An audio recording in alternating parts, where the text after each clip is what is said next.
You're listening to Around Comics.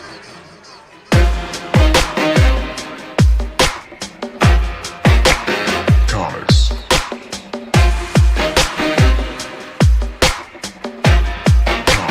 Comics.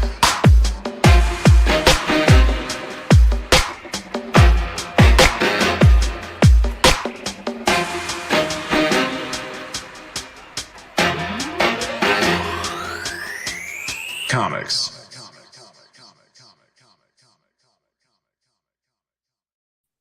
You are listening to Around Comics, episode 400. Oh, zoom in tight. Zoom in. Yeah, why am I so? Again, I'm real close again. I don't understand what's going on here. I'm Brian Salazar. With me, finally, is Chris Niesman and Tom Taters. They finally got their act together. It's not like we do this every week, or would know what time we scheduled the podcast. I'm sure Chris probably has a good reason for not being here on time. I'm sure something like he was cooking a fucking pork belly or some other stupid braising a pork belly. I was attending a meeting planning our Valentine, like I thought, Bond ridiculously at our stupid curling club. Reason for curling shit. Curling shit. Curling. Tom, you sound like you're in a cave. I'm in where I'm usually at. Tom's There we mic go. sounds Now different I'm every zoomed week. out. What's happening, fellas? We are professionals. Hey, don't lump me in with you fucking. Yeah, he's a pro. Oh, I'm here hi on guys. time. How you doing? I was only like a couple minutes late. Listen, right. 5 minutes early is late, Tom. Have you never heard that? Okay. Like, Not for this. not for this. No. Not for this. All right. How are the Packers doing? It was 7-6 last I saw. They're losing, Chris, and you're not a Packers fan. Okay, so I didn't say I was a Packers fan. I was asking how the Packers were doing. No, because the Packers are going to be bad for like the next 20 years. It's the internet. You can just look it up. The Packers are going to see. Tom's already angry because he knows that the Packers are going to be bad for like the next 20 years. It'll be fine. It's going to be great. No, they'll just draft another Hall of Fame quarterback from Right. like in the 7th round or something. They'll just, fucking fall into another Hall of Famer. It's another a horrible human being, but a Hall of Fame quarterback. I got my Sterling Sharp jersey on. That's a deep cut, man. He was my favorite kid he was my favorite player when I was a kid. I had a Sterling Sharp poster in my room. Nice. It was great. How wholesome. Yeah, he he didn't hurt his neck, He had one of those like neck injuries that are like you have to stop playing or you will get paralyzed. Yeah.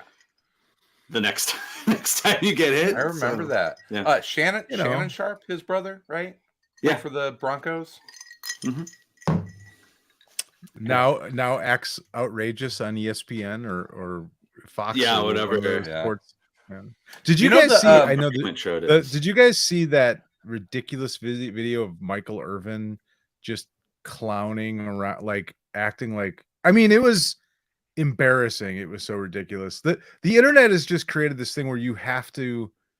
I mean, you could be a all-time great Hall of Fame wide receiver, Michael Irvin, respected by his peers. Yeah. NFL football. Fans all over the planet. Yeah. And yet in this day and age, champion. 3-time Super Bowl champion. Yeah.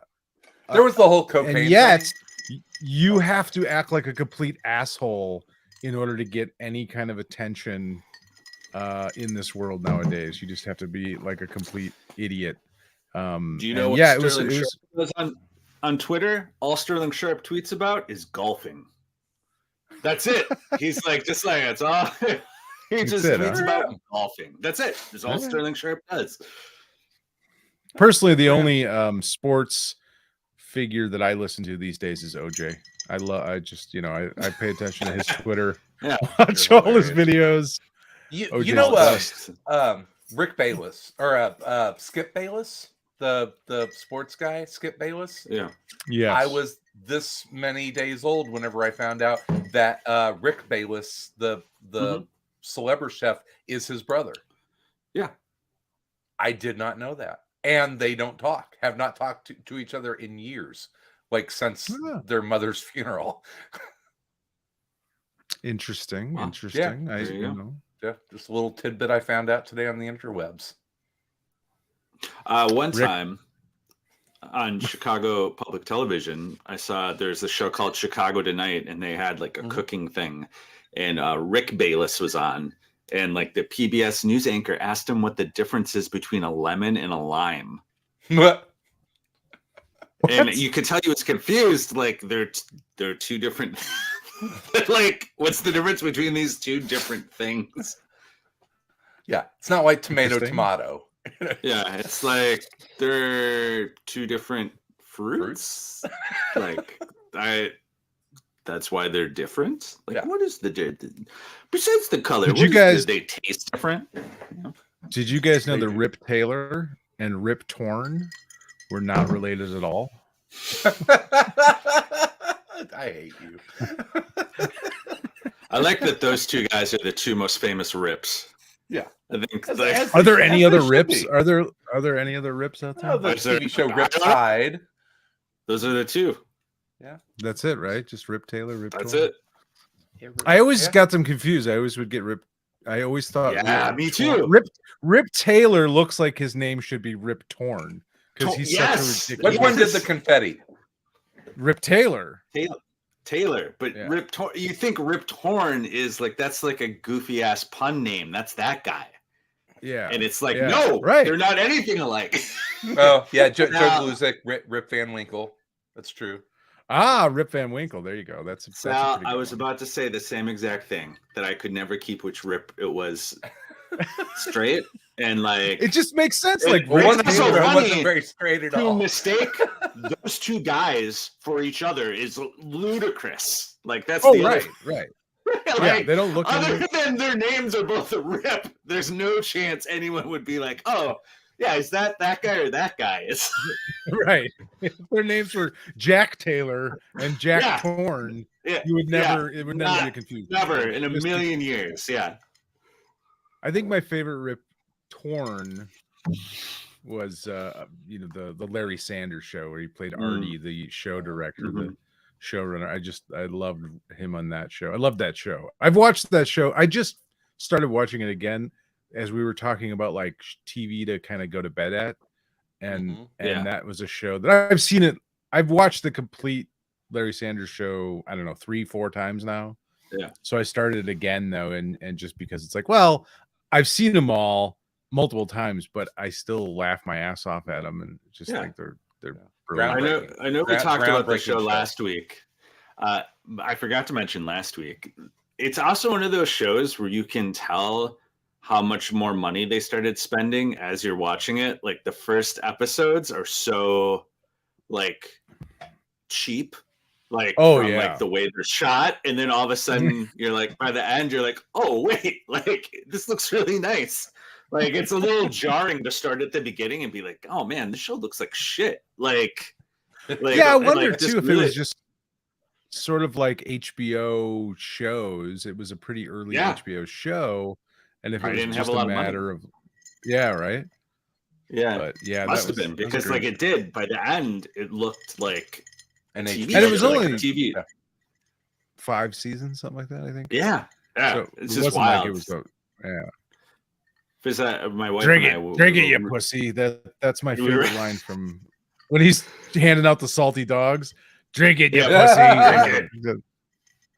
But yeah, we rewatched it, and I was like, the first episode, I'm like, oh, like I forgot the show looked like this at the start. And the same thing for Curb Your Enthusiasm, though it's a little more subtle. It's like Curb Your Enthusiasm, the first season looks like it's shot a little cheaply. The house is kind of a little cheap. Yeah, like everything's kind of like a little. Like, I wonder if it's just like the cameras, because it just seems like the camera, like they're not using the highest cameras at first. Oh yeah, I mean they're probably yeah, everything from like they're probably got better Lights cameras, and- better yeah. Well, that's lights, kind of in the just people- everything. Yeah, well, that's the Yeah, early years yeah. of HBO original programming, right? Well, I don't. Shanley There was stuff Gary before that, Shanley. but that one is Curb had been around for a while, but I feel like they didn't spend a lot of money even back. It wasn't that long ago where HBO wasn't spending like a ton of money on shows like Game of Thrones. Pre-Game of Thrones. Yeah, they weren't like creating these like I don't know how expensive every episode of Game of Thrones costs, but a lot. More. Gotta be, One episode of Game of Thrones costs more than the entire Gary Shandling show. Yeah, like it was 1992 is when it started. It was the God. first season, and it ended in 1998. Wow, the Wikipedia page has a list of all the guests that were on that show. It's insane. mhm. Like how many guests were on that? Wow, that's pretty crazy. Yeah, I'm trying to see if there's anything on budget, but I don't see anything. Yeah, because I remember, Mr. Show was on HBO like 93, 94, and that show also had obviously zero money. Like readily apparent that there was like no budget at all for anything. Still brilliant. Yeah. Well, I've got a perfect segue. If we're gonna go back to the early 90s. Oh boy. The 90s are hot, baby. 90s are hot. I picked this little gem up this week. This is cool. Batman the Animated Series, the Phantom City Creative Collection. I was just we keep killing people. We talk about them and they die. Yeah. Yeah, we're obviously going to talk about Kevin Conroy, who left us this week. It's like every week. It's like, okay, who died this week? It's it's been, I think it's 3 weeks in a row that we've had a very notable passing in the comics world. Anyway, this book is, I think that it's from Mondo, and I think that Mondo has done some other projects like this. This is kind of a vanity project from a designer. Oh, let me find his name here real quick. Justin Erickson is the guy's name, and obviously designer, illustrator. And I think I've got to read the interview in here, but it's basically a vanity project of doing like movie like posters for individual episodes of Batman the Animated Series. That's cool. So they're all kind of like after the fact design, so they weren't designed in conjunction with with the series as it was coming out. But it's some really, as a designer myself, I know Sal as well, and Tom, you work in advertising, to really just appreciate just the simplicity of design in these, and there's just a cool mid-century modern vibe to these that is everything you want in a Batman the Animated Series poster. It's like, check out this Killer Croc poster. Oh yeah, that's awesome. Yeah. And it's I mean, it's definitely coffee table book stuff. I think I got it for like, I don't know, like $35 on Amazon.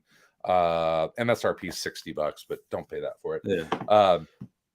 Just looking through, I got inspired to go and watch some of these episodes. Like one of my all-time favorites, and I'll have to find the poster, is the I Almost Got Him episode, where it's a bunch of the Bat rogues, and they're playing poker, and Ivy kind of crashes the poker game, and they're all trading stories about how they're the one that really almost got Batman. And so it's this great like little anthology episode. My son has started getting into Batman the Animated Series. He had watched a couple episodes like a year or two ago, but I think he was still like kind of too young to like pay. I mean, it's a good kids cartoon, but it's not like a little kids cartoon. Like there's some subtler stuff happening that I think you Yes. got to be like a little older to like catch on, and he's enjoying it quite a bit as he's like flying through episodes. Yeah, check out this poster for Almost Got Him. I still have some of the Batman the Animated Series DVD collections. Some of mine. I don't know. You gave them to me or lent them to me a decade ago. No, you're good. You're fine. Let's see, I've got it right here. So I got the mega collection. So yeah, I've got the whole series on DVD. So don't worry. And thank goodness. And amazingly, I also have HBO Max. So I know you weren't going to return them. Yeah, HBO Max. But I also have HBO Max, which has them all, right? Yeah. So yeah, my son, I haven't seen a lot of them in a long time. So like, as he's been watching it, I'm like, oh yeah, I remember these episodes. And I'm like, oh yeah, it's good. Then I end up accidentally watching like 2 of them with him when I really don't have time to be doing that. But you get sucked in. You're like, oh yeah, I get sucked in. Oh yeah, hey, it's where Harley Quinn came from. So was that she appeared on the show before she appeared in the Batman Adventures comics or whatever that was? I have no idea. I believe probably. So. Yes. Yeah. I hope Paul Denny is cashing checks on that. I mean, I enjoyed the show. Aesthetically it's awesome. And it's obviously fun. But I haven't watched it in a long time. I'm sure it still holds up because of just the sense that it was sort of the style that they did it in, the sort of 1950s almost throwback style. It's always going to last, but I haven't watched it in a long time. I don't know. I have to go back and check it out. I don't know that I've ever watched like all of it, the complete sort of. Even though I had all your DVDs, I don't think I ever watched them. I mean, the fact that the episodes are so short, in comparison to what a normal TV show is. You're talking about like a 20-minute cartoon. Like you can kind of fly through them, and you're like, oh, right. Like actually, like I just watched 3 of these. Yeah, they're good. Harley Quinn appeared. Harley Quinn appeared in the 8th episode of the animated series for the first time. Joker's Favor, September 11th, 1992. So there you go. That's when Harley. Yeah. Now she's Margot Robbie. Yeah. And I love Margot Robbie as Harley. But to like get it back around to Kevin Conroy, like the idea that for a lot of people, he's like the voice of Batman. If you fit within, a certain age group that grew up on the cartoons and maybe like kept paying attention, he did so many things as Batman. He is like I can imagine the cartoon Batman, and I hear that voice is the voice that comes out of Batman's mouth. Like it's like, yes, that's absolutely. And he goes on. He's the voice of Batman for not just the Timverse, because he goes on. He's Batman and Superman Adventures or whatever. Which Superman, but underrated Timverse series. I really like the. That was a really good. Yes, it was really good. That show was good too. Yeah. And so he was in all of the Justice League, and he was the voice of Batman. Actually, did the voice of Batman in a lot of the video games too. So he was. I mean, it's kind of a cool gig to have, right? It is. Who would voice acting? Want to be right? I'm Batman. Voice acting's such a great gig if you can get it. Well, not to step on Kevin Conroy's grave or anything, but DC, if you're listening, I am Batman. I'm available for work. I do have some lovely. Yeah, you definitely are rogues gallery material. You're more of a. You could do a Ball or Two-Face, Sal. Two-Face? Could you do the Two-Face? Do you have 2 voices though? I'm sure I could do 2 voices. Does he really talk in 2 voices in the Yeah, that's true. I don't know. Like that could be your stamp. Yeah. That could be your stamp on the character. What do you think Chris is, and which animated comic book who's the character little would- I know. No, I was gonna say either maybe like the Mad Hatter I or was gonna go Clock King. Condiment King. I think Condiment King is your Paste Pot Pete. Condiment Paste King. Pot Wow. Pete. Good with that. I wish I could find pictures of it. This when the whatever it was, Batman and Robin, I think was the movie with the Riddler Clooney and by Jim Carrey. Yeah, but it was the Riddler and Two-Face by who's the actor? the Fugitive. Yeah. Al Gore's college roommate. Yeah, that guy. Tommy Lee Jones. Tommy Lee Jones. Yes, thank you. Arnold was Schwarzenegger in that as Mr. Freeze. Yeah. Yes. Yep. Yeah. But I recreated that costume, the Two-Face, for Halloween one year. I airbrushed a suit. I went and bought a suit from like a resale shop. Yeah. And airbrushed half of it, all the crazy pink and fuchsia flames. And did my face. So I did do Two-Face at one point. Uma Thurman as Poison Ivy. They had all of the stars in that one. They just like put 4 villains in Terrible. here. Yep. It's a terrible. It's not a good movie. It's It's my son's favorite Batman movie. What? Huh. It's his favorite Batman movie. He thinks it's Jack. the best Batman movie. I don't know how to. He's wrong. He's wrong. I failed. Kids, man. Yeah. Who knows?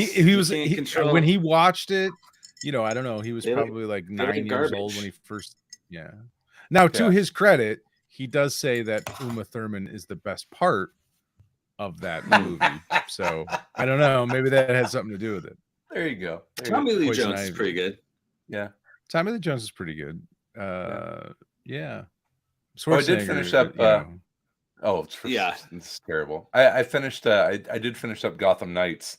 Fun game. It was, and I like that I was able to finish it in like a week and not put 300 hours into it. So, yeah, this is how many hours did you put into it? Probably like fewer than 25. 250? No, 25. That's it. It's probably about a 20-25 hour playthrough if you do a bunch of the side stuff. If you're just like barreling through it, you could probably do it in 12 to 15. It's fun. I enjoyed it. Speaking of Kevin Conroy again, I was watching a video of him that came up on something, Instagram or TikTok or something, and it was him at a convention, and they were asking him about sort of like he did 2 voices for Bruce. He did kind of a different voice for Batman than he did for Bruce Wayne. And he kind of went on to talk about it a bit of like why he did that or what his thought was behind it. And he said that he was kind of an older guy, and when he was younger, there was a movie called The Scarlet Pimpernel, which was about which was sort of the basis of Batman, but he didn't know that at the time. But he's like, oh well, that like the main character at night, he's saving people. And in the day he's like this debutante, sort of foppish rich guy, and he's like, oh well, that makes sense for Bruce Wayne and Batman. It's kind of the same thing. And then he said years and years later, after he'd been doing this forever, I can't remember who he said, someone, might have been Jim Lee, I don't know, someone at DC was like, had told him that was actually like Bob Kane's inspiration for Batman was the same was the Scarlet Pimpernel. Yeah. And he just was like, that was crazy. He's like, when I found that out, it's just so weird, like such a strange, serendipity between it. So kind of Scarlet Pimpernel, there's no Batman. Maybe not. Yeah, maybe not. But I mean, he seemed to really enjoy being Batman, and having that association. You're so good at Batman. Yep. Define the voice of Batman for a generation. So much so that I think that is probably the backbone of why people made fun of the Christian Bale Batman voice from the. I'm Batman. I'm Batman. Pray to me. Listen, Exactly. you dress up in a bat costume, run around at night fighting guys. Like Yeah. you know, the most ridiculous thing is that your voice is kind of gravelly. I don't know. That seems. Yeah, it was weird. So anyway, Speaking that's of my, voices, though, I'm sorry. Oh, I was gonna say I'm starting to get annoyed at this guy. I don't know the guy's name, but he's the current guy who does like the Looney Tune voices. And I keep seeing him pop up on social media, and he's like, "Hey, you might recognize me as the voice of Bugs Bunny." And I'm like, "No, motherfucker, you are not the voice of Bugs Bunny. No. You're the That would voice. be Mel You're the guy Blanc. doing Mel Blanc's But- voice. You are not the voice of Bugs Bunny. Quit telling people that you are the fucking voice of Bugs Bunny. You that may ain't your recognize voice. me as the guy that is impersonating Mel Blanc doing Yeah. Bugs Bunny. Exactly. You have- it's a little annoying. We watch We Are Old, and we watch Jack Benny in the morning. Jesus Christ. Oh, Rochester.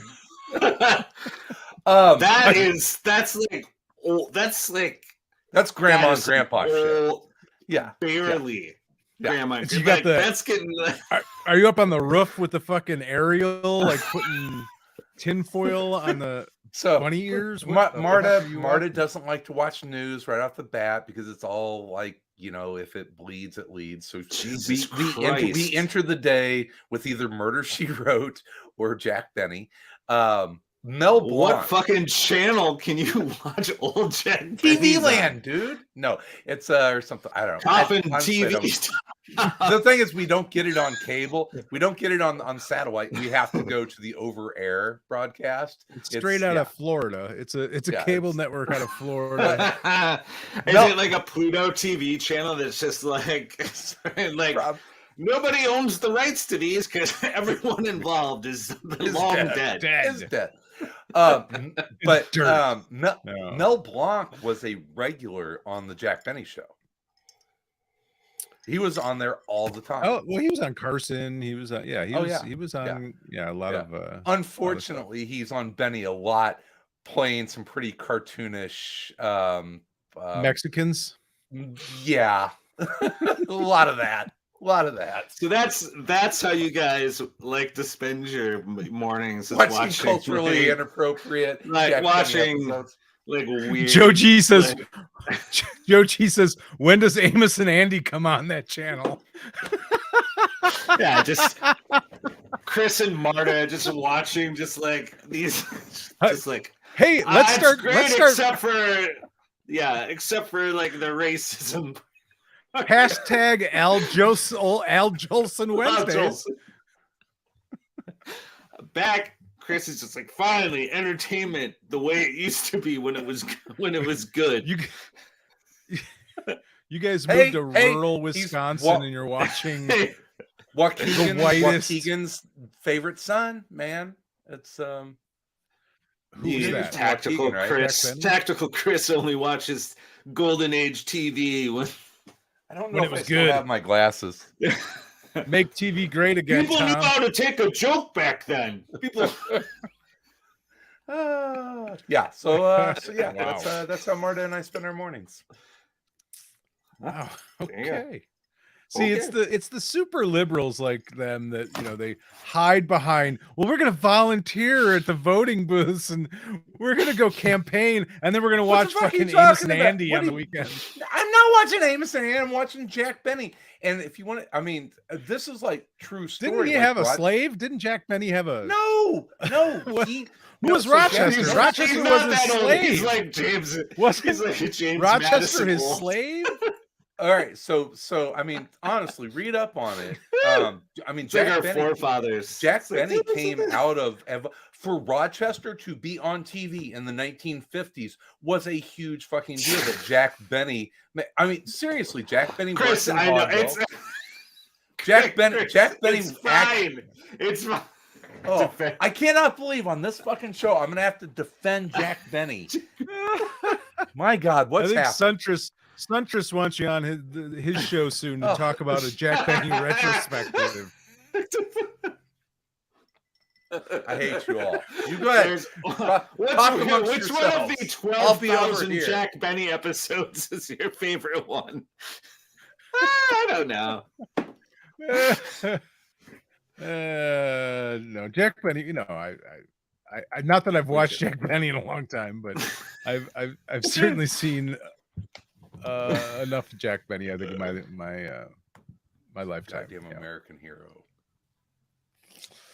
Yeah. All right. So on that note, Tom, any have you caught up on Ed Sullivan this week? Yeah. There's a group called the Beatles playing next week. I watch Ed Sullivan one at a time once a week. I don't binge watch all the Ed Sullivan episodes to savor them. You know, it wasn't meant to be watched that way. It was meant to be Sunday once a evenings. Week. Yeah, once a week, gather the family around. I have caught up on. I've been like reading a Dark Crisis on Infinite Earths almost as like I don't like it, but I keep reading it. It's like I don't really. It's like you ever have like a TV show? Like I kind of hate Bar Rescue. Like I think it's a dumb show. And I think I just hate that guy. I don't. Yeah, he's so unlikable. So just like, and the premise of the show is so shitty. And like once you've seen one, you're like, oh yeah, of course. It's like here's the struggling bar. Now we're gonna do the stamina test or whatever. It's like we're gonna fill it with a ludicrous amount of people who are all gonna order food at the same time. And it's like, oh no shit, no kitchen can make all the food when everyone comes in and orders at the same. Like. It's just so dumb. It's such a dumb idea. And I watch it, and yet I'll watch like 3 episodes, and I'll be like, I hate this John Taffer. That's Dark Crisis on Infinite Earths is my Bar Rescue version. Your comic book Bar Rescue. I'm just like, Pariah. Like, who cares about Pariah? He's not like he was like he was the worst part of Crisis. He was the worst part of Crisis. There's your poll quote. That's the poll quote for the collected edition. The Bar Dark Rescue. Crisis is the Bar Rescue of comics. Tom Capers. Yeah. It's just like like Pariah was just made up for Crisis on Infinite Earths. Solely, his name might as well have been plot device to be like we need somebody. We need a character. Yeah, we need a character to like get the ball rolling and like warn people, you know. And it's like Captain Exposition. What if we use him as a villain? And it's like, no, I don't care. No, I don't. And yet I read it. Yet I'm reading it. It's like John. You can't stop. He's like John Taffer. I can't take my eyes irresistible. off of it. Yeah, he's irresistible. That's okay. Just like I used to amuse myself when my wife and son would watch Kitchen Nightmare or Hell's Kitchen or whatever the one is. Hell's Kitchen with that annoying Ramsay. British dude. Yeah. Mm-hmm. And at the which was the one where he would go? It was the same thing as Bar Rescue, where he would go to some shitty restaurant and save it. Kitchen Nightmares or like. Yeah, they would watch that show, and then before the show would end, I would look up on my phone. Inevitably, the restaurant they were closed 4 months later, like every single one of them. And I'd be like, "Hey guys, do you want to know what happened to this restaurant 4 months after Gordon left?" You can't solve stupid. Those shows are they're just professional wrestling for people that like. Chefs or it's the same thing. It's just a story. It's just drama. That's Great British Bake Off or Top Chef or any cooking competition. Beat Bobby Flay. That's any of them. I hate celebrity chefs. I think they're not celebrity chefs. They're celebra chefs. They should all die.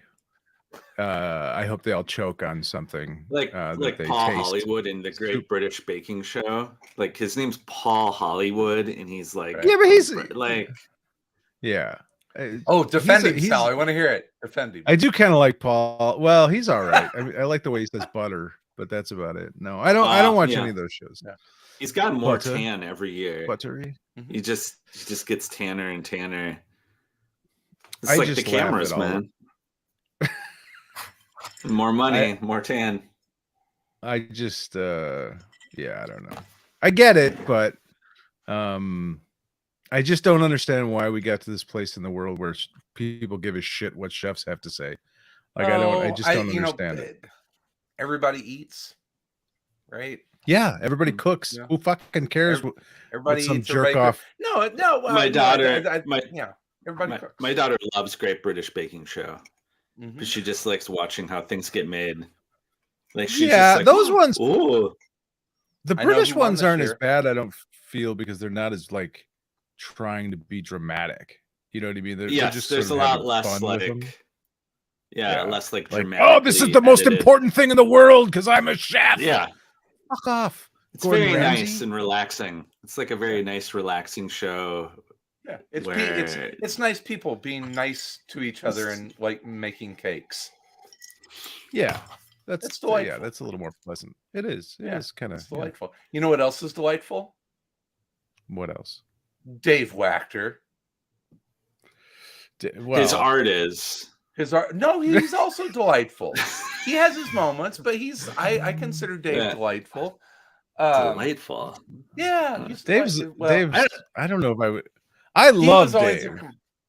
I don't know if he would call himself delightful. Yeah, I don't think he would even call himself. He's a curmudgeon, and we all know it. But his art is delightful, and you can see his art in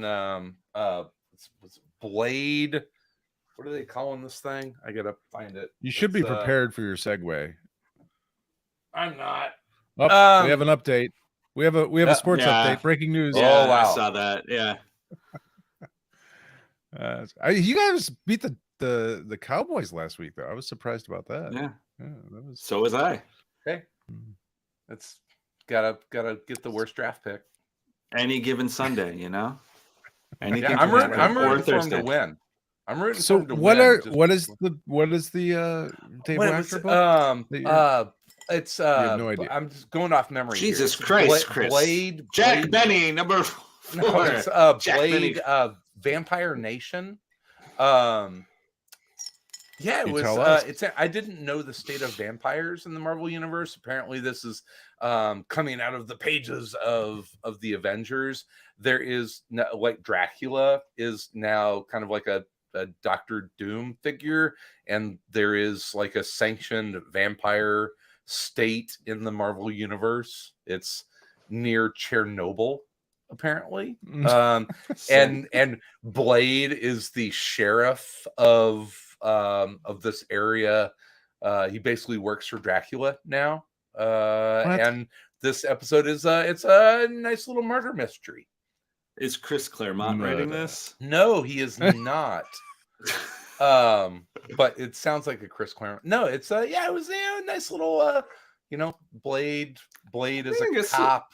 Blade's a cop in a vampire country. And he's gonna solve a murder mystery.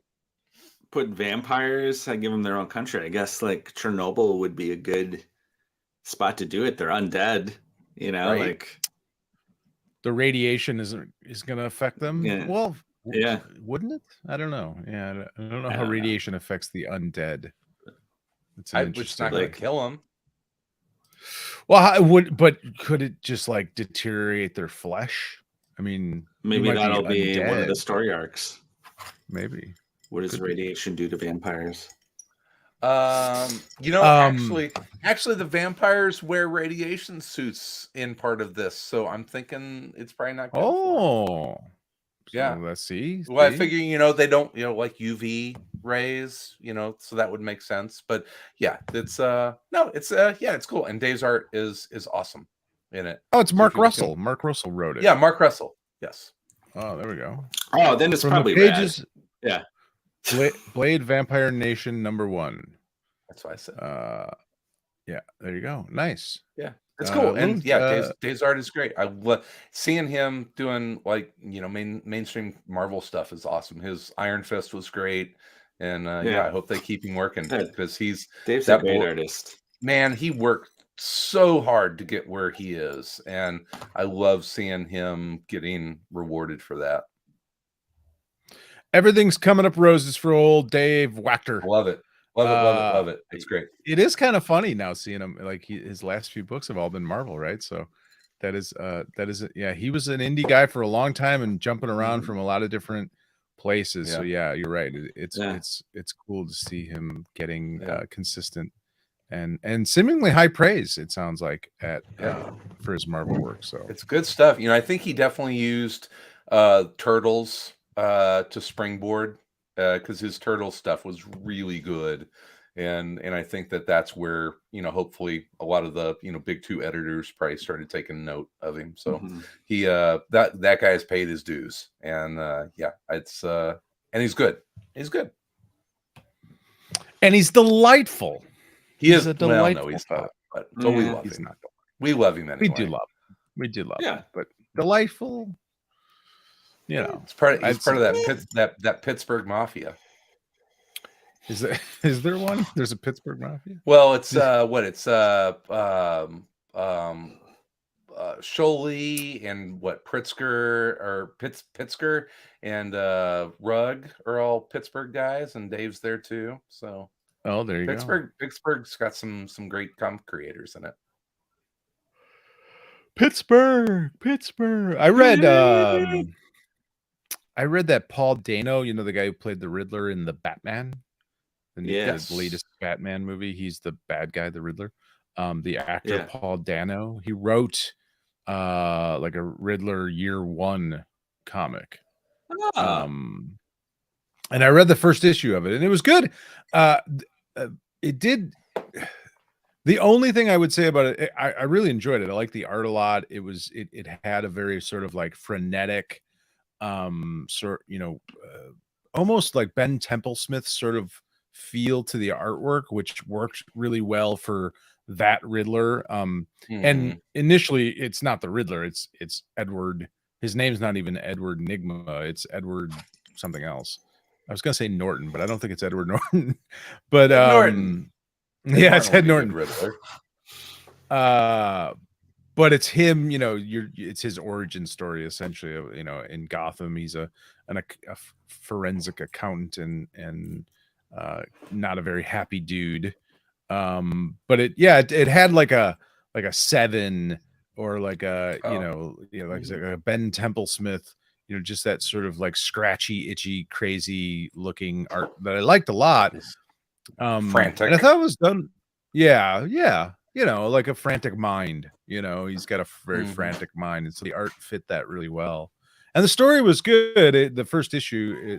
The only thing about it was weird. Like, there is definitely a thing, no matter like how good of a writer you might be, if you don't write comics a lot or really understand the medium, like the pacing, it just was like this weird end of it, and it was like, oh, that felt odd. Like it was just this sort of like strange, like, oh, this, it wasn't really written for a comic book. It almost felt like. I always find that with the novelist that port over, it's like, okay, you missed the beat, right? Yeah, that's what it felt like. Yeah, it was just like an offbeat, moment. It was like, oh, that was, but up until the very end of it, I really enjoyed it. It was pretty good. Like, kind of a cool thing for the guy that's playing the character to then write sort of the origin of that character. Was kind of cool. And it's also like an interesting thing because it's drawn, it looks kind of like him, kind of looks like Paul Dano. And Paul Dano is like he was in No Country for Old, or not No Country for Old Men. What was the There Will Be Blood. There Will Be Blood. I always remember him from that. Yeah, but he's not like a movie star looking guy. He's a very fine actor, but he fits a certain kind of role. He's not, and the character in the book is, that sort of like nebbishy, trod upon, like other people take advantage of him, and he's not very confident in that kind of thing.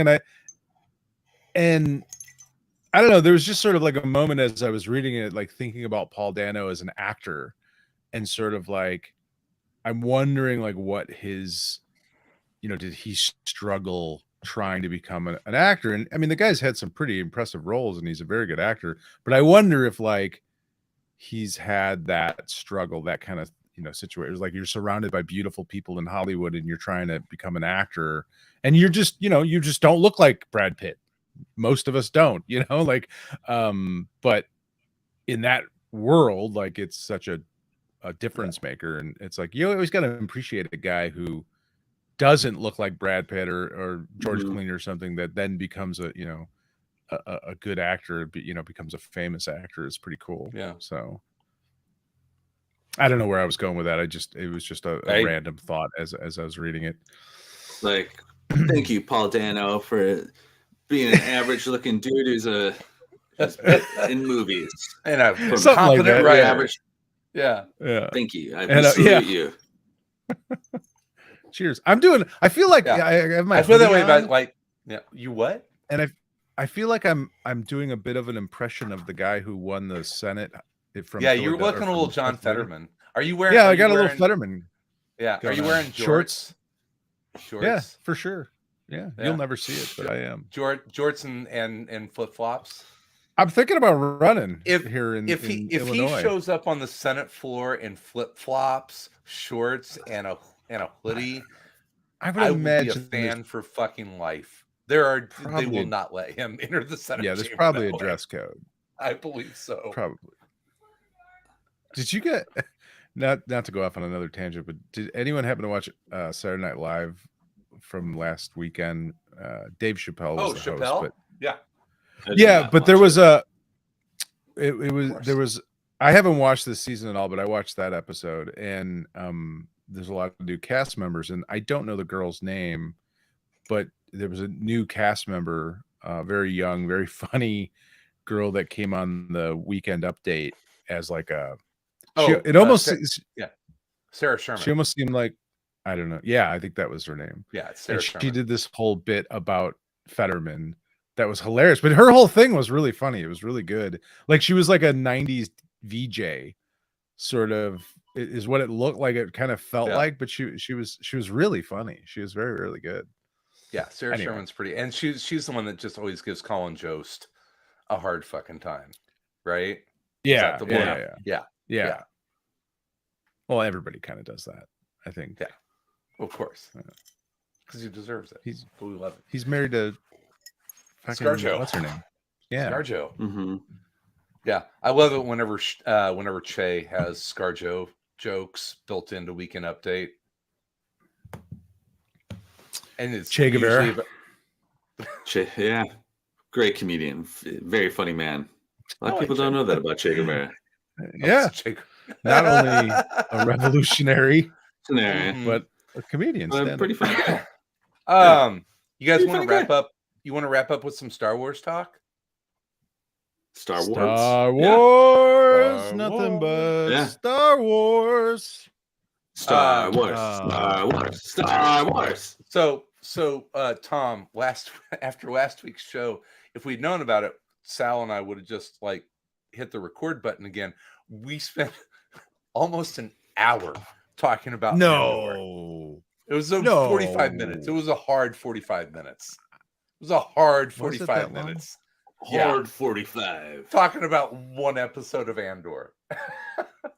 And it can. And then on and on about Andor. That would be the name of your podcast. On and on about Andor.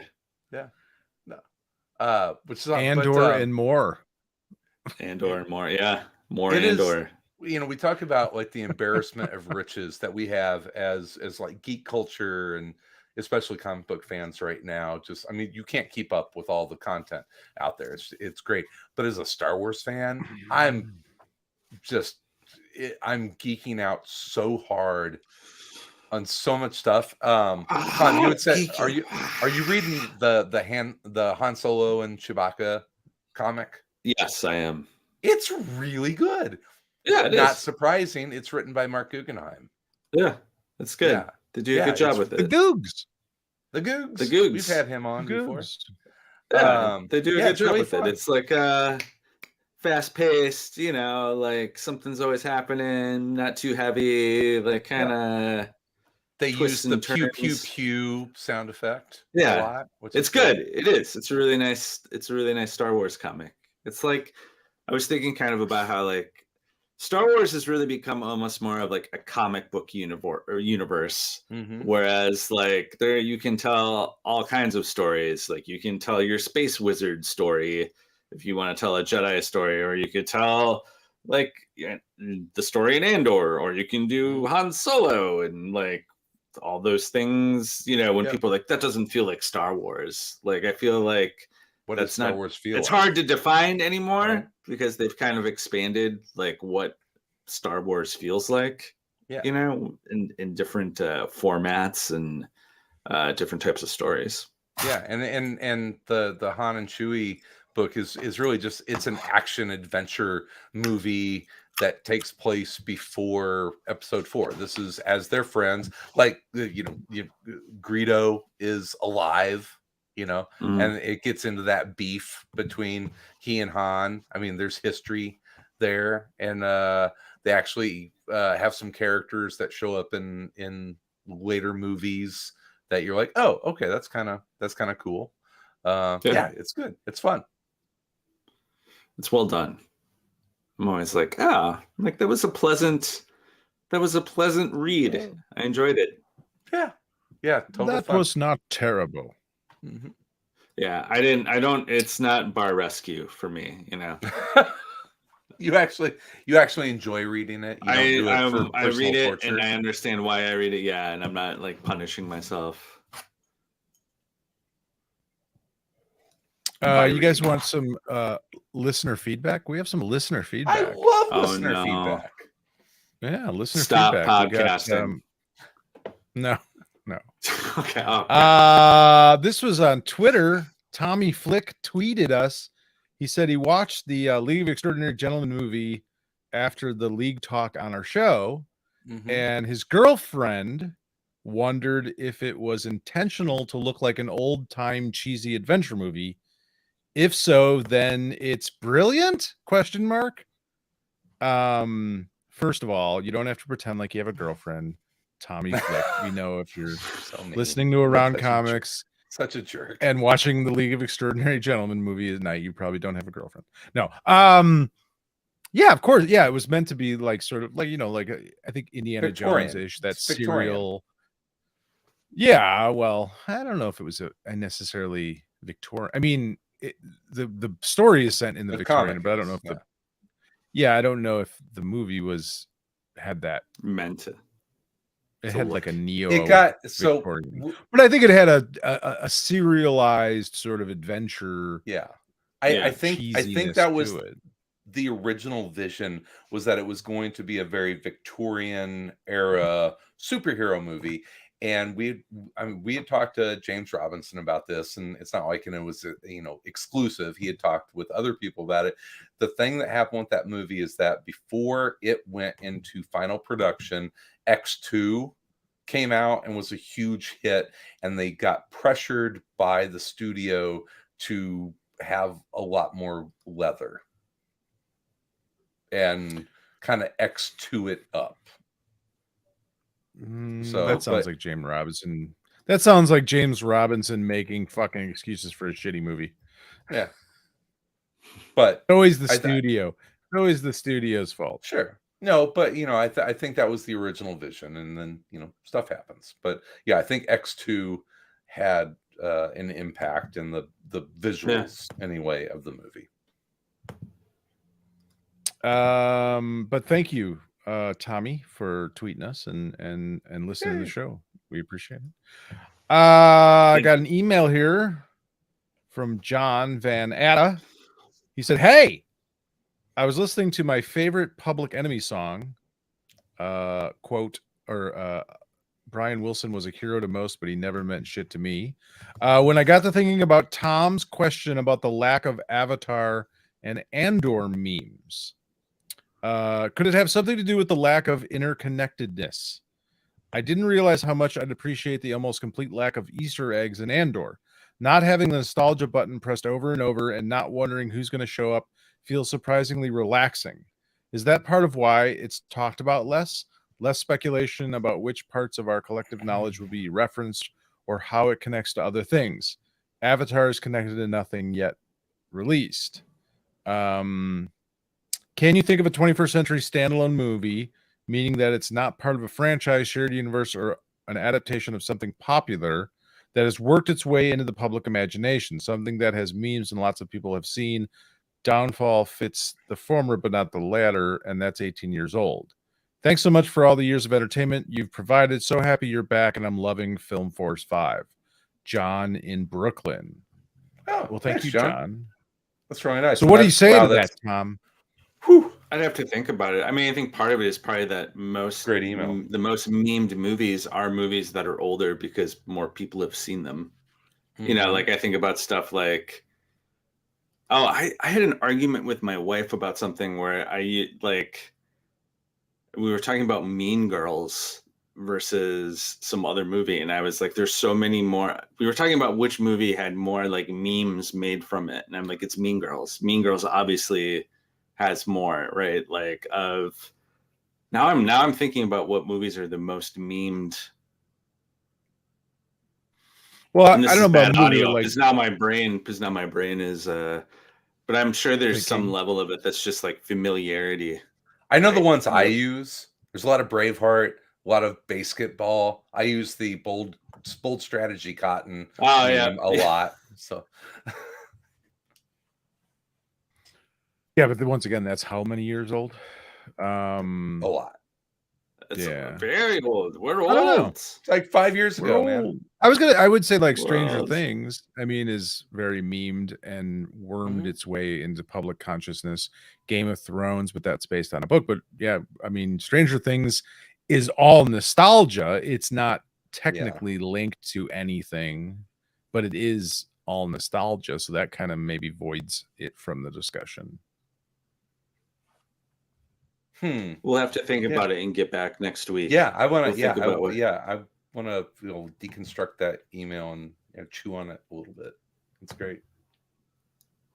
Go ahead. Last but not least, we have Brian Perry, who sent us a message on looks like Instagram. He said, "Got to send a nice work comment on the podcast. After a lengthy comic hibernation, kids, job, life, I'm emerging from the slumber and getting more engaged. I found AC to be a great listen on road trips to visit kids in college and on daily dog walks. You're just the right mix of knowledge, friendly banter, and off-topic tangents that make me feel like I'm back in my dad's sci-fi shop in the late 80s. So there we go. Nice. That was a wonderful. He just Thank you very unlocked much. the format. That's what we are. The Figured Late us 80s out. sci-fi shop. We are a late 80s sci-fi shop. basically, yeah. That's it. If we weren't doing this, we would be hanging out in a. I wish I could hang out in a late 80s sci-fi shop. Yeah. Right. They Nowadays, don't really. I go to. Do you guys ever like wander around a bookstore and just like hope someone will start a conversation as you're going through like? No. You're just like, This is just I me. wonder. Hopefully, someone will talk to me about This comic book that sci-fi. I'm about sci-fi. Yeah, I don't know. I was gonna. I wish someone would ask me who my favorite Doctor Who is. Tom Baker. Man, So There's I one answer to that. There's only one answer. Have you guys? I know we don't have a lot of time here, but I wanted to ask because I didn't know if you guys even knew of the movie. But did you guys ever see the movie Hero at Large with John Ritter back in? It came out in 1980. No. I think so. It's familiar, but I cannot remember anything about it. Okay, so in 1980, a film came out called Hero at Large, and it was John Ritter from Three's Company. At the sort of height of his sort of fame, that show was very popular, and I think he had made a couple of movies, but this was one of the first, I think, that he had made. And it was basically, he's a actor living in New York. He's a struggling actor, of course, and he's a super nice guy surrounded by like the very cynical New York City. And he gets a job dressing up as this superhero character called Captain Avenger. for the movie. There's a movie Captain Avenger that's coming out, and so they hire all these actors to dress up in the costume and do different appearances. And one night after one of his appearances, he goes into a little grocery store by his house, at like a bodega kind of thing, and two thugs break in and are to rob the place, and he fights them off and saves the day. And it starts off this sort of like citywide fascination with who Captain Avenger is, and then he gets into some other things, and he's trying to bang his next door neighbor, who's played by Suzanne Summers' name, but it's not a great it's not Suzanne Summers.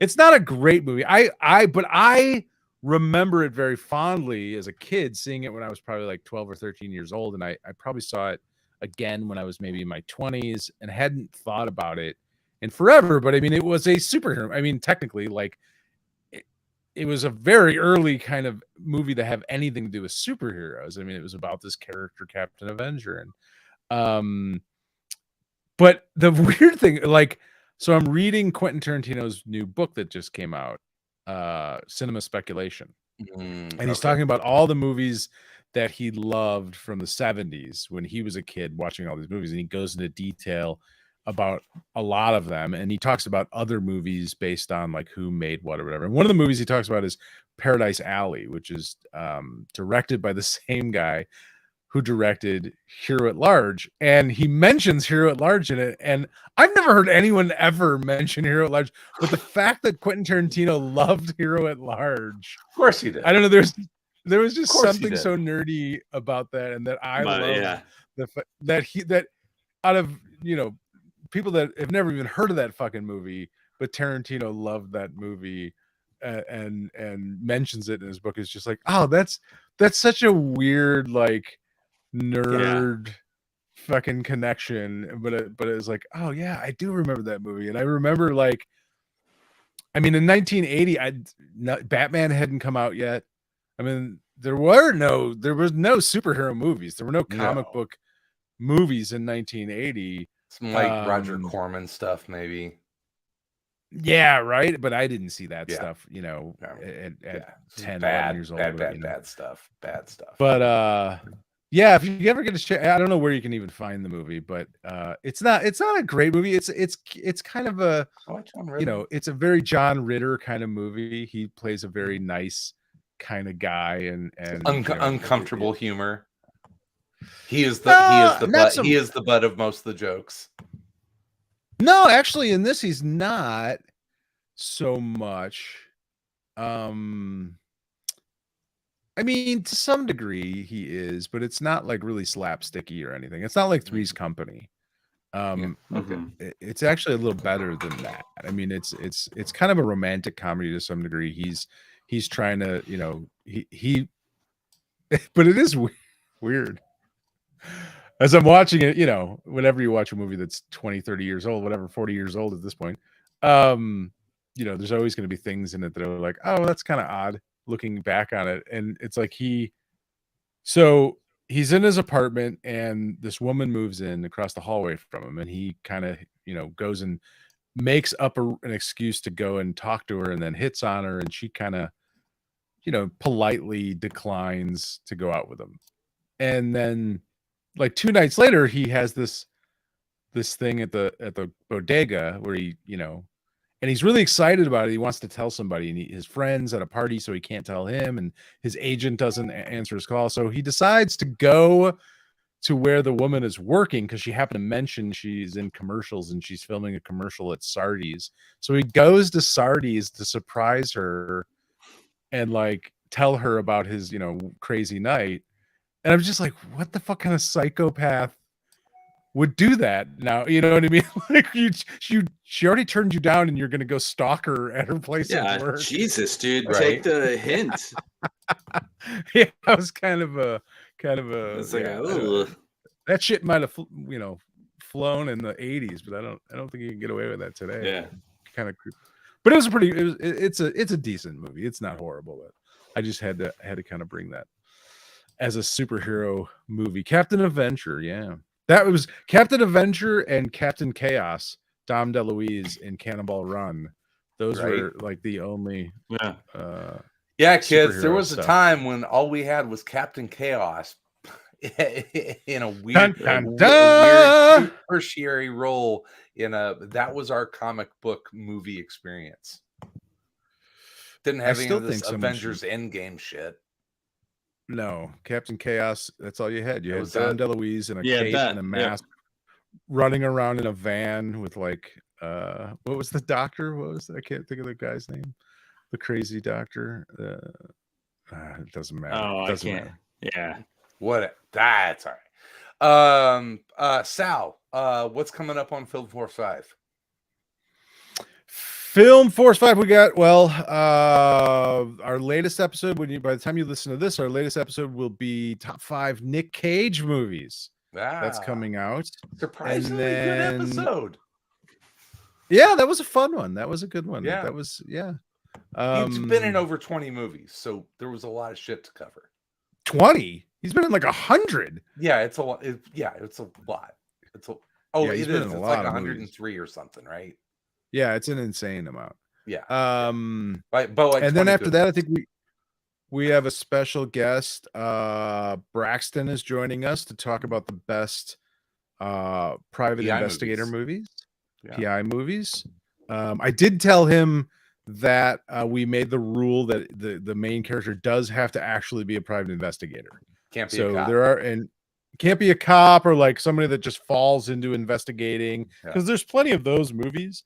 And some really good ones. I was going to torture you. I was going to torture you with Blade Runner. Oh yeah, he's not a private investigator. Technically, he's a cop. Yeah, unfortunately, he's a cop. He's a Blade Runner is not a PI movie. Yeah. And it's certainly not in the top 5 of best PI movies or any movies. But that's the glory of that show, is that I could make it in the top 6. You should actually have some sort of credibility if you're going to be doing this, and not just pick shitty movies because you think I think it's it's funny. all vibes. Anyway, Chris is all vibes. You're going to be pleasantly surprised with my picks. I have 4 that I think all deserve to be there. And then after that, I think we're doing vampire movies, top 5 vampire movies with Braxton as well. So I've been watching. There's not that many great vampire movies out there, I have to say. There's really not, as much as I like the genre and I enjoy vampire movies, there's not a ton of really great vampire that's movies. A good movie. There's a lot of there's some. There's some good but ones.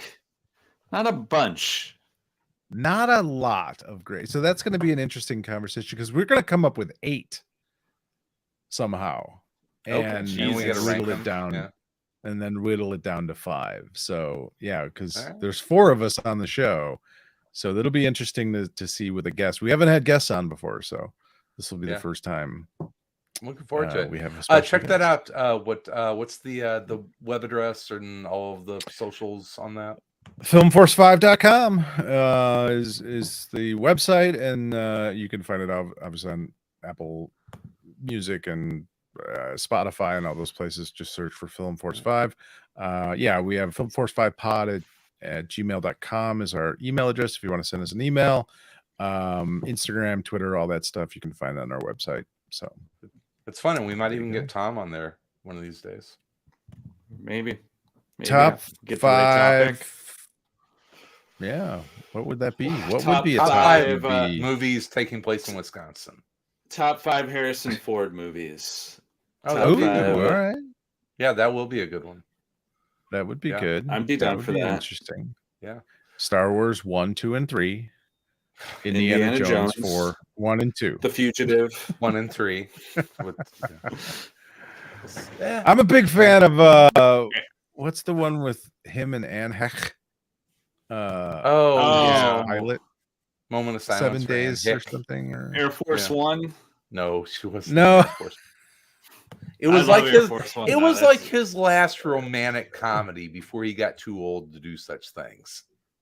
Yeah, he was like 60 when he did it. Yeah, she was like 30. Our rules for the Harrison Ford episodes must be a movie with Harrison Ford in it.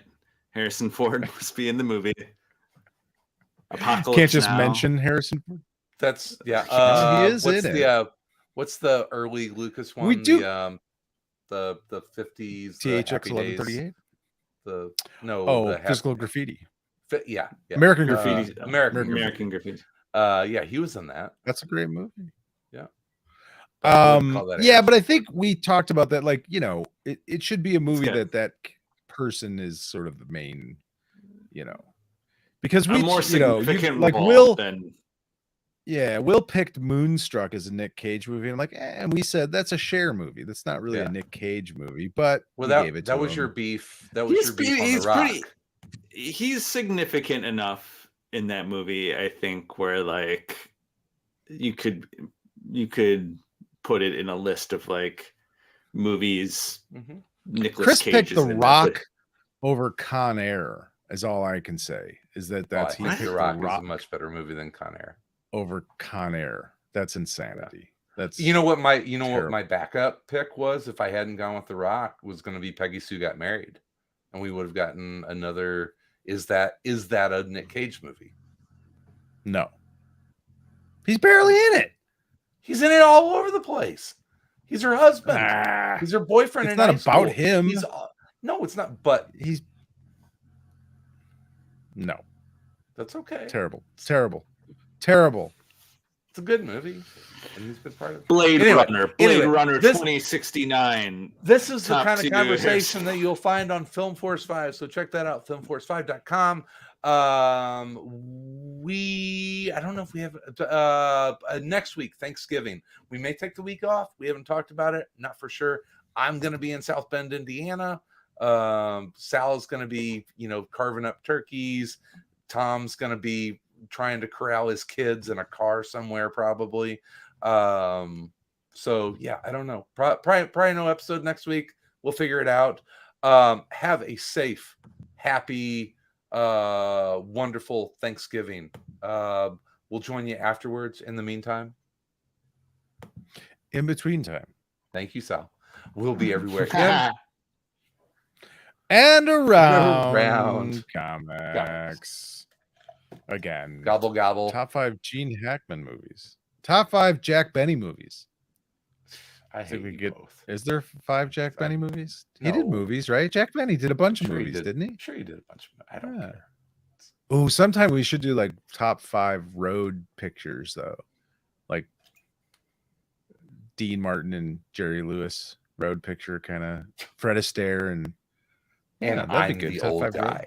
And I'm the old. Well, listen, when you're talking about films, I don't sit there and go, hey, I'm going to watch Jack Benny movies on a fucking Monday morning when I get up with my coffee, with my 8:00 bean coffee or whatever, Sanka. What are you drinking, Sanka?